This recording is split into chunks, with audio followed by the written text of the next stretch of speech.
Thank you. I'm Mark Broadshug, Chairman of the Cass County Joint Water Resource District. We wanted to have a moment here to share some information on an upcoming assessment hearing for the assessment district for the FM diversion project. The Cass County Joint Water Resource District will be conducting the hearing on June 6th at 5:30 p.m. at the Fargo Dome in the upper level of the lobby of the Fargo Dome. And as a public notice for that meeting, there'll be a large mailing going out to about 44,000 parcels and their property owners in the next week. And also there'll be a public notice both in the forum and in the daily news that'll be really extensive. So it'll be a big insert in order to comply with the notice requirements for the upcoming hearing. The hearing is part of a process of formation of an assessment district. We started talking about how we would do it in 2012. The reasons for it are to finance the construction of the diversion project. Sales tax is going to pay the bills, but we need a method of selling bonds to get construction of the project done. So there'll be mailings, there'll be the publication in the paper of the assessment list. And so I wanted to give a heads up on that. I think Mayor Mahoney and Commissioner Peterson would like to have some comments, and then maybe we can answer some questions. I forgot, Rocky does have a handout of the mailing that will go out to the property owners, so if anybody wants that, that'll be available also. When will the property owners get their individual responsibility? When will they get that one that tells them how much their property? They'll get a notice of the hearing in the mail this week. In the paper will actually be a listing of every parcel. It'll show the liability that will be against their property. We don't intend to certify it until way in the future, and it may never be certified because sales tax will pay it. But there also is a link in the website where you can look it up online. I think we're going to be posting the actual assessment list in some public places. I think it'll be at our Cass County Joint Water Resource District office, and I think City Hall, or there'll be other locations where it'll be physically posted, and the county courthouse. But probably the easiest way will be online, fmdiversion.com/assessment, and I think we'll have a link in there where you can search for it, and so that might be the easiest rather than leafing through the long printed one. But people have their preference. If you don't want to use the computer, there's ways to look it up otherwise. Chad, do you want to talk about the effects of the county, or how this goes to the county people, or what they're receiving? Yeah, so actually two things. First of all, what people need to know is this isn't a bill. The concern is that people perceive this as a direct assessment against their property like a regular assessment would be. That's not the case. This is not a bill. Number two, some rationale, and maybe I'm going to back the train up a little bit, Mr. Mayor. There's a lot of folks that move here every day. We have thousands of people that are now in Fargo that weren't prior.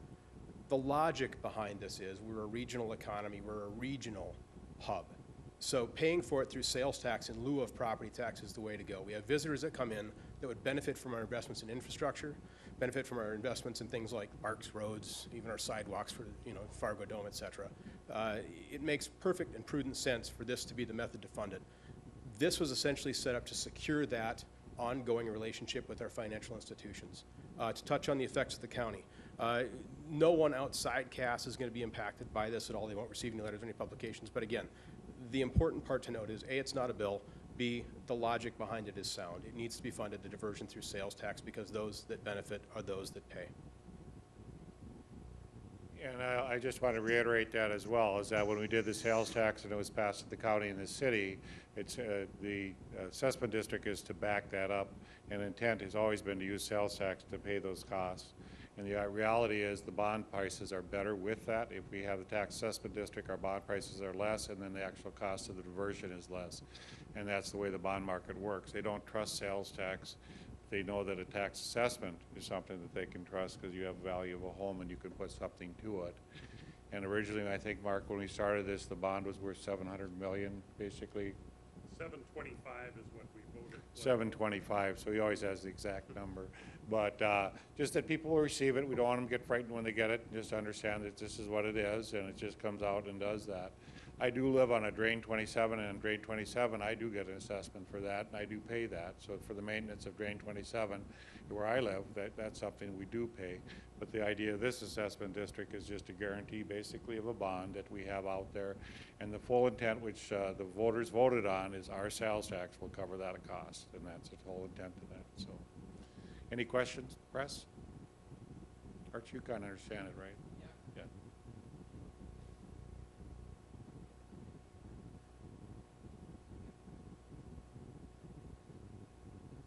Our economy would have to go to the ground or something.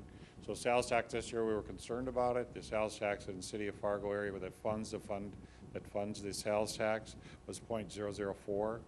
In some of the projections, we had 3%, but you have to look at your overall 3-year average, basically. And our over 3-year average has oftentimes exceeded 3% easily. So if we just all had negative, then you would have some concerns about it. Right now, the way the financial model is, we have that covered and should be covered even at the present rate. So.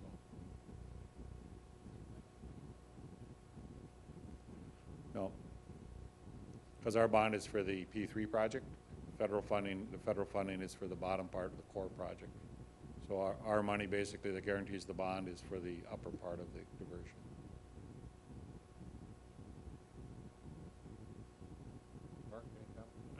Just to reiterate that this assessment hearing isn't anything new. The assessment district is the same district we've been talking about for 4 years. It was developed, it was voted on in 2015, and this will finish the formation of the assessment district, so we're ready to go to a P3 contract next year.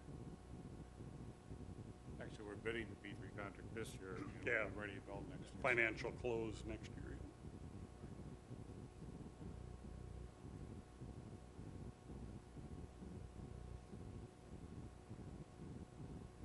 Well, we had a hearing earlier where people could voice comments on the project or in the assessment district in general. The purpose of this hearing is more to say what their relative assessment is. If they think theirs is too high relative to their neighbors. You know, we voted on $725 million of assessment, and we have a way to spread that, and if somebody thinks it's different and theirs should be lowered, then somebody else needs to go up to get to the entire number. So there'll be a chance for people to provide comments if they have a dispute. We can also consider comments that are emailed or mailed in prior to or shortly after the hearing as well. If somebody's going to be out of town or can't come to the hearing, they can send their comments in, and they'll be considered by the board as well. The other thing that's happened in the last 2 years that Chad and I are pretty excited about, we've had growth. Yep. So 12% a year ago and 7.5 or 7.8% this year. So that is a bigger pool. So theoretically, your assessed value and amount you're in for should go down. As long as we continue to have growth within the city, you're going to continue to see that. Because whatever it is now, as long as you continue to have growth in the county and the city, basically that would go down as far as your assessment. And maybe that, Mr. Mayor, that further validates what it would have to take for us to fall short of our goals would be virtual financial catastrophe. So we have inflation built into this program as well, but we've been exceeding that exponentially. So for us to now regress to be cumbersome to the point where we have to start collecting assessment dollars, every year, as long as we continue to grow, it's going to be much harder to regress back to that baseline. I think when Conrad started, he thought theoretically we had $12 billion if stuff would happen. If we had a huge flood and catastrophic flood, we'd have $12 billion in damages. And I think we're up to $18 billion now. So we just had that much growth in the community that really changes the dynamics of what we do. And our economy is accelerating to 16 billion.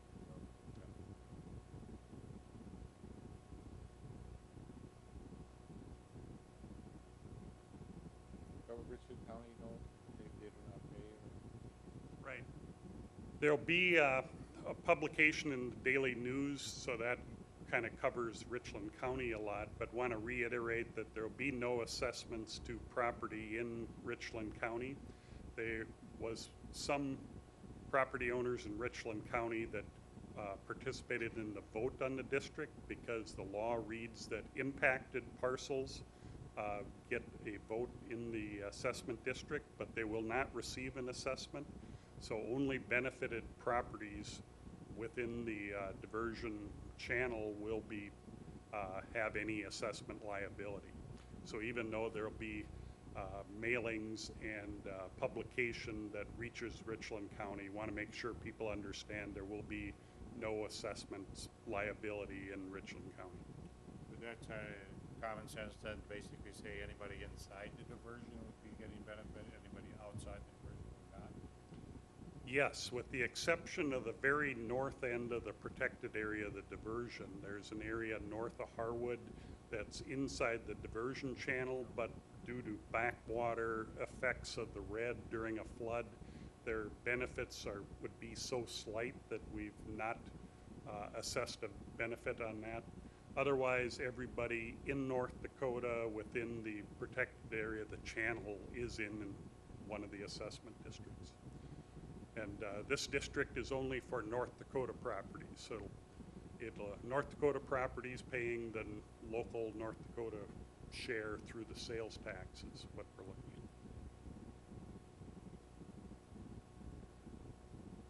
at. Got it all?